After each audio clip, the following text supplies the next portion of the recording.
तो नरसिंह मेहता भाई ने घर से निकाल दिया। कुल पुरोहित के पास गए तो कुल पुरोहित जन भी सब बड़े चिढ़ते थे, ब्राह्मण जन भी, ये नागर वंशीय ब्राह्मण थे तो ब्राह्मण भी इनसे बड़े चिढ़ते थे। क्यों? बिना वेद शास्त्र पढ़े, बिना कुछ भजन, बिना कुछ विद्वत्ता की बात किए इतनी भीड़ क्यों लगी रहती नरसिंह मेहता के पास, इसलिए वो भी जलते थे। नरसिंह मेहता ने कुल पुरोहित से जाके कहा, मेरे पिता का श्राद्ध है, आप प्रसाद पाने आओगे? कुल पुरोहितों ने भी कह दिया कि हम तो तुम्हारे बड़े भैया के यहां जाएंगे, उन्होंने हमको पहले निमंत्रण दिया है, तुम अपनी व्यवस्था कुछ और करो। तो नरसिंह मेहता बेचारे ढूंढने लगे, अब मेरे यहां कौन ब्राह्मण आएंगे। किसी अन्य ब्राह्मण के पास गए तो उसने मन में विचार किया कि नरसिंह मेहता को इतनी बड़ी व्यवस्था बता दो कि अपने आप मना कर दे। क्या व्यवस्था बताई? बोले कि देखो नरसिंह, तुम्हारी छवि जो है वो पूरे जूनागढ़ में खराब हो गई है, पिता का श्राद्ध है और छवि बनाने का भी एक बढ़िया समय है। तो बोले क्या करना है? बोले तुम जितने ब्राह्मण हैं सबको निमंत्रण दो। तो नरसिंह मेहता बोले आप जाके सबको बोल दो, मुझे कोई दिक्कत नहीं, मैं सबको प्रसाद पवाऊंगा। नरसिंह मेहता ने सोचा 200-300 ब्राह्मण होंगे, और उस ब्राह्मण ने जाके 4000 परिवारों को निमंत्रण दे दिया। नरसिंह मेहता बेचारे बड़े सामान्य से थे, इतनी ज्यादा व्यवस्था उनके पास थी नहीं। मैं एक बात इसलिए सुना रहा हूं कि उन्होंने जड़ ठाकुर जी को चैतन्य कर दिया नरसिंह मेहता जी ने। कैसे? 4000 ब्राह्मणों को निमंत्रण दे दिया। नरसिंह मेहता ने घर जाकर के पत्नी से कहा 200-300 ब्राह्मण आएंगे, तुम प्रसाद की व्यवस्था करो। हैं 200-300 ब्राह्मण? यहां पे 2 लोगों की प्रसाद की व्यवस्था नहीं, घर में तुम 200-300 ब्राह्मणों को निमंत्रण दिया है। वैकुंठ में बैठे बैठे द्वारिकाधीश रुक्मणी जी से कह रहे हैं, बोले 200 नहीं है, 4000 आने वाले। रुक्मणी जी मेरा नरसिंह फंस गया। रुक्मणी जी बोले अब क्या होगा? बोले देखो आगे क्या होता है। नरसिंह मेहता जी बोले देवी 200 ब्राह्मणों की प्रसादी बनाओ। बोले कहां से बनेगी, हमारे यहां व्यवस्था नहीं। बोले मैं काम करता हूं, एक सेठ जी हैं वो मेरा कीर्तन कराते हैं, मुझसे बहुत प्रेम मानते हैं, मैं उनके यहां से थोड़ा कर्जा ले आता हूं और उससे हम 200 ब्राह्मणों का भोजन करा देंगे। नरसिंह मेहता जी सेठ जी के पास गए, सेठ जी से जाके बोले हमको 200 ब्राह्मणों का प्रसाद कराना है, कुछ कर्जा दे दो आप, हम ब्याज सहित लौटा देंगे आपको। सेठ जी बोले देखिए नरसिंह मेहता जी, हमको ब्याज नहीं चाहिए और आप यदि नहीं भी लौटाओगे तो भी चलेगा, लेकिन बदले में हमको कुछ दे दीजिए। बोले क्या? बैठ के कीर्तन सुना दो। आप कीर्तन इतना अच्छा करते हैं, थोड़ी देर कीर्तन सुना दो, हम दक्षिणा के रूप में इतना धन देंगे कि 200 ब्राह्मणों का भोजन हो जाएगा। नरसिंह मेहता बोले मैं कीर्तन तो सुना दूंगा, पर कीर्तन करते करते करते करते जब मैं भाव में चला जाता हूं तो मैं कितने घंटे हो गए, कितने दिन निकल गए, मैं भूल जाता हूं। और आज शाम को ब्राह्मणों का भोजन होना है, मैं ऐसा नहीं हो कि कहीं मैं तल्लीन हो जाऊं कीर्तन में। सेठ जी बोले चिंता मत करो, आप तल्लीन हो गए, मैं तो आंख खोल के रहूंगा, थोड़ी देर बाद आपको हिला दूंगा कि जाओ ब्राह्मण आ गए, घर पे भोजन कराओ। नरसिंह मेहता बोले देख लेना, ध्यान रखना मेरा। बोले हाँ ठीक है। उठाए करताल नरसिंह मेहता ने जैसे कीर्तन शुरू किया, सोचिए नरसिंह मेहता तल्लीन होते होंगे तो क्या सुनने वाले नहीं होते होंगे? ऐसे भाव में गए, ऐसे भाव में गए कि वो भी डूब गए, सेठ जी भी डूब गए, सुनने वाले जो 10, 15, 20 लोग थे वो भी डूब गए, बाहर के गांव के लोग आए वो भी डूब गए। कीर्तन चलते चलते चलते चलते 13, 14, 15, 20 घंटे तक कीर्तन चलता रहा। यहां ब्राह्मणों के आने का समय हो गया। पत्नी बाट देख रही है कि वो 200 ब्राह्मणों के भोजन की सामग्री ला रहे होंगे। रुक्मणी जी बोली अब तो नरसिंह मेहता की और निंदा होगी, अब तो इनको जूनागढ़ से भी निकाल देंगे, ऐसा लगता है आज जो अपराध होने जा रहा है। ठाकुर जी बोले मैं नहीं देख पा रहा हूं, तुम बैठो मैं जाता हूं। और महाराज नरसिंह मेहता का रूप धारण करके ठाकुर जी आ गए जूनागढ़ में। और ठाकुर जी तो अक्षय पात्र लेकर के चलते हैं, 200 ब्राह्मण क्या तुम 2 लाख आ जाओ, सबको भोजन पवा देंगे। पत्नी के पास पहुंचे, नरसिंह मेहता की पत्नी से जाके कहा जल्दी जाओ प्रसादी बनाओ। और देवी सुनो, वो थोड़ी एक बदलाव आया। बोले क्या? 200 ब्राह्मण नहीं है। बोले तो कितने हैं? 300। बोले नहीं नहीं नहीं नहीं 4000 है। 4000? इनका कैसे बनेगा? अरे बनाते हैं ना, तुम भी लगो मैं भी लगता हूं। ठाकुर जी अमनिया कर रहे हैं, मिर्च काट रहे हैं, सब्जी काट रहे हैं, टमाटर काट रहे हैं, अमनिया कर रहे हैं, पत्नी छोंक लगा रही है, उसको तो लग रहा है नरसिंह मेहता ही है। और नरसिंह मेहता कहा, वो तो वहां कीर्तन कर रहे हैं बैठ करके सेठ जी के यहाँ। ठाकुर जी यहां पर सिर पर महाराज बांध करके कढ़ाई में लिए घी और सब प्रसादी बना रहे हैं। नरसिंह मेहता के पिताजी का श्राद्ध है, ठाकुर जी भोजन बना रहे हैं। क्षण भर में तो सब सामग्री बनती चली गई। पत्नी बोली, आज बड़ा आश्चर्य हो रहा है, इतनी जल्दी इतनी सारी सामग्री कैसे बन गई? बोले, देवी इस पर बाद में चर्चा करेंगे, ब्राह्मण आ रहे हैं, चौका लगाओ बढ़िया गोबर का और थाली आदि सजाओ, सबको प्रसाद पवाना है। 4000 ब्राह्मण मन में सोचते आ रहे थे, आज नरसिंह मेहता हमको प्रसाद नहीं पवा पाएगा और ये हमको बहाना मिल जाएगा नरसिंह मेहता को नगर से निकालने का। लेकिन वहां जैसे ही पहुंचे, सबके चरण धो धो करके ठाकुर जी ने आसन पर बैठाया।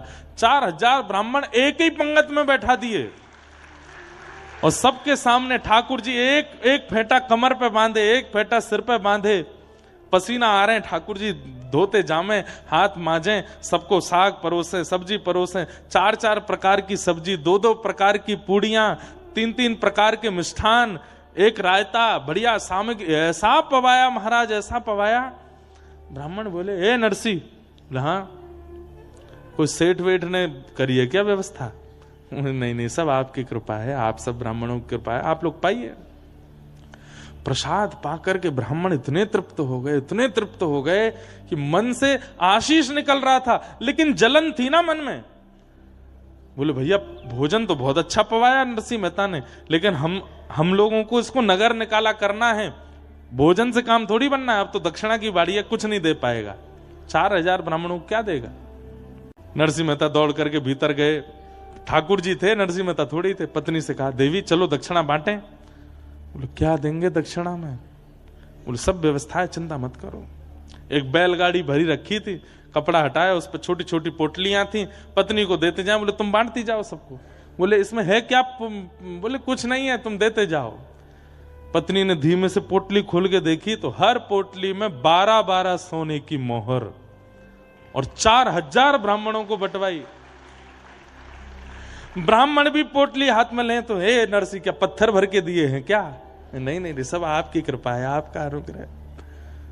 ब्राह्मणों ने जब खोल करके देखा, आज तक भोजन के निमंत्रण में 1 पैसा मिलता था तो ब्राह्मण फूले नहीं समाते थे कि 1 पैसा मिला हमको, सबसे बड़ी दक्षिणा है 1 पैसा। आज क्या मिला? 12 सोने की मोहर।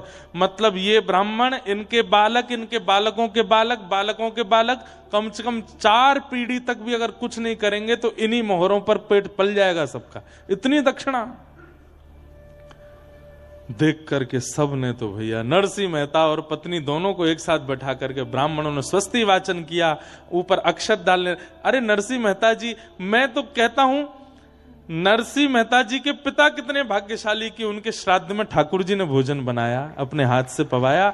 और नरसिंह मेहता की पत्नी कितनी भाग्यशाली कि बाम दाहिने भाग में पति के रूप में विश्वपति बैठे हैं, जगतपति बैठे हैं, और 4000 ब्राह्मण एक साथ अक्षत छिड़क करके आशीष दे रहे हैं और नरसिंह मेहता वहां कीर्तन कर रहे हैं। 4000 ब्राह्मण निकले। इनके भाई के यहां 12 ब्राह्मण गए थे, वो सब प्रसाद पाके निकले। तो जब निकले तो 1-1 रुपया दक्षिणा मिला, जो कि बहुत ही बड़ी दक्षिणा थी।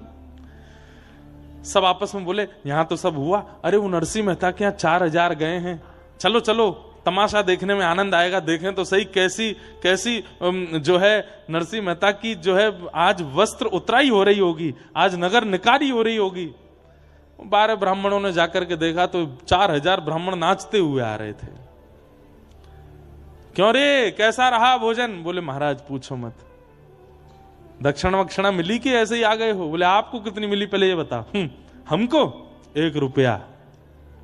सुने, 1 रुपया, 1 पैसा मिलता है हमारे यहां पे, 1 रुपया मिला है हमको। तुमको क्या दे दिया नरसिंह मेहता ने? कौड़ी वोड़ी दी होंगी। बोले, महाराज आज तक इस नगर के सबसे बड़े ब्राह्मण आप थे, पर अब हम 4000 हैं, हम पे 12 सोने की मोहर हैं, नरसिंह मेहता ने दक्षिणा में दी। कैसे, कहां से? बोले, पता नहीं, सब दिए। यहां सब ब्राह्मणों को प्रसाद पवाने के बाद ठाकुर जी बोले, देवी थक गए, हमारे तो कमर में दर्द हो गया, आप बैठिए ना, मैं प्रसाद पवाती हूँ। हाँ, सब ब्राह्मणों का हो गया, मैं पा लेता हूँ। ठाकुर जी बैठ करके पाए, पा करके पत्नी बोलती जा रही, थाली में ही छोड़ देना, मैं भी पाऊंगी फिर। बोले हाँ हाँ, खूब सारा पाए। ठाकुर जी बोले, अब देवी तुम बैठ के पाओ, मैं थोड़ा संध्या वंदन करके आता हूँ। पत्नी पाने के लिए बैठी, ठाकुर जी संध्या के बहाने सीधे द्वारिका चले गए वहां से। और वहां जाकर के ठाकुर जी ने सेठ जी के चित्त में जाके कही, अब तो उठ जा, उठा दे नरसी को। सेठ जी की आंख खुली, नरसी जी, नरसी जी। बोले जी क्षमा कर दीजिए, बहुत बड़ा अपराध हो गया। बोले क्या हो गया? बोले आपको कीर्तन करते करते बहुत समय हो गया, श्राद्ध। बोले कितने, 2-4 घंटे ज्यादा हुए? वो नहीं 24 घंटे हो गए। नरसिंह मेहता बोले अब तो जाने से कोई फायदा नहीं, आप ही चले जाना, मेरी पत्नी कहाँ है उसको ढूंढ के भेज देना, ब्राह्मणों ने बहुत बुरा हाल किया होगा, घर वर जला दिए होंगे हमारे। तो सेठ जी बोले मैं संग चलता हूं ना, एक बार चल के देख लें क्या है। धीमे धीमे डर डर के नरसिंह मेहता अपने घर जा रहे हैं। घर के बाहर जाकर के देखा तो आंगन में बैठ करके पत्नी प्रेम से प्रसाद पा रही थी। नरसिंह मेहता गए, देवी तुम प्रसाद पा रही हो, सब ठीक है, घर वर जला तो नहीं, तुमको किसी ने मारा पीटा तो नहीं? अरे क्या, कौन मारेगा, प्रसाद पानी दीजिए थोड़ा प्रेम से। तुम प्रसाद पा रही हो, पिताजी का श्राद्ध नहीं हुआ, ब्राह्मण आए थे क्या, कुछ कहा तो नहीं? कैसी बात करते हैं, संध्या करने गए थे, हाथ पांव धोने गए थे, पूरी याददाश्त धो के आए हो क्या? सब कर गए ब्राह्मण भोजन, 4000 ब्राह्मण आए थे, क्या बढ़िया, सब आनंद से हुआ, देखो अब ये प्रसाद। नरसिंह मेहता बोले क्या कह रही हो तुम? बोले आप ऐसे आश्चर्य में पूछ क्यों रहे हो? नरसिंह मेहता जी ने सब सत्य बताया। बोले देवी मैं 24 घंटे बाद आया हूं, मैं कीर्तन करने गया था, 24 घंटे तक मैं नहीं आया था, यहां 24 घंटे में क्या हुआ मुझे बताओ। पत्नी के नेत्र सजल हो गए। बोले आप नहीं थे? बोले ना। सब्जियां कौन काट रहा था भीतर? फेंटा बांध करके, सिर पर स्वापा बांध के, बार बार मेरे से हाथ से कढ़ाई छीन करके कौन चला रहा था? रबड़ी को, रायते को किसने बनाया? सब ब्राह्मणों को, 4000 ब्राह्मण आए थे, सबको 4000 आए थे। बोले हाँ, सबको प्रसाद पवाया, 12-12 सोने की मोहर दी, आप नहीं थे तो कौन थे? नरसिंह मेहता के नेत्र सजल हो गए। बोले देवी तुम्हारे चरण कहाँ है, मैं प्रणाम कर लूं? मेरे द्वारिकाधीश आए थे, मैं नहीं था, मेरे नाथ आए थे, मुझे बस ये बता दो वो कहां बैठे थे, कहां चले थे, उनकी चरण रज होगी, मैं उसी को माथे से लगा लूं। पत्नी बता रही है यहां चले थे। नरसिंह मेहता लेट लेट करके उस स्थान को प्रणाम करते हैं, द्वारिकाधीश को पुकार रहे हैं, नाथ क्यों किया आपने ये सब, क्या आवश्यकता थी? नरसिंह मेहता के सब भाव करके गए। ये बात मैं क्यों कह रहा हूं? हमारे लिए आज भी वो जड़ ही हैं, पर नरसिंह मेहता थे जिनके लिए वो चैतन्य हो गए। मीराबाई थी जिनके लिए वो चैतन्य हो गए, सक्कूबाई थी जिनके लिए वो चैतन्य हो गए। चैतन्य आज भी होने को तैयार बैठे हैं, पर मेरी और आपके भजन में, भाव में, स्वभाव में सामर्थ्य नहीं बची है उनको चैतन्य करने की, इसलिए आज भी जड़वत बैठे। हम लोग कभी सेवा करते हैं, हमारे लड्डू गोपाल लुढ़क जाते हैं, हाथ से धरती पर गिर जाते हैं, उन्हें चोट नहीं लगती होगी, लगती है, पर हमारे अंदर जड़ बुद्धि है, हमारी जड़ भावना है, इसलिए वो जड़ ही रहते हैं। वो चैतन्य हो जाए।